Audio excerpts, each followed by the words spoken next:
É, que os pontinhos ali já estão na meta.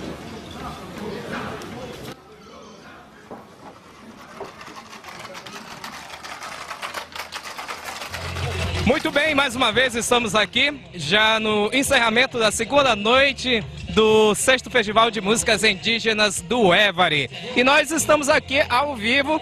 Eu vou conversar agora com o Tenente Ramos, ele que está responsável pelos 30 militares que estão aqui, proporcionando a segurança para todos que estão prestigiando. Boa noite, Tenente Ramos. Boa noite a todos. Tenente, como é que está a situação da segurança? Algum acontecimento ou está tranquilo? Nós então chegamos na segunda noite do evento, já não é a primeira vez que nós viemos aqui na comunidade, então particularmente aqui o meu pelotão, a gente já conhece o local e até agora não tivemos nenhuma ocorrência. A população, a comunidade entendeu bem a nossa ideia, que, como eu falei no primeiro dia, que esse evento seja, o foco desse evento seja a exaltação da cultura indígena, e não confusões, álcool, nem brigas.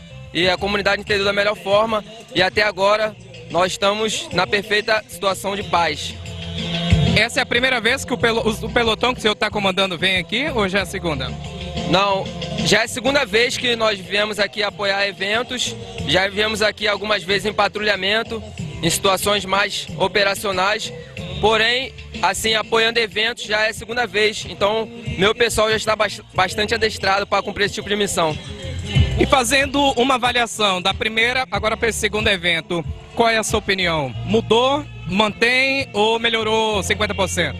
Melhorou muito. Da primeira vez nós tivemos alguns problemas ali pontuais, bem poucos, com relação à bebida, que é proibida aqui na área, que está contra a lei, né?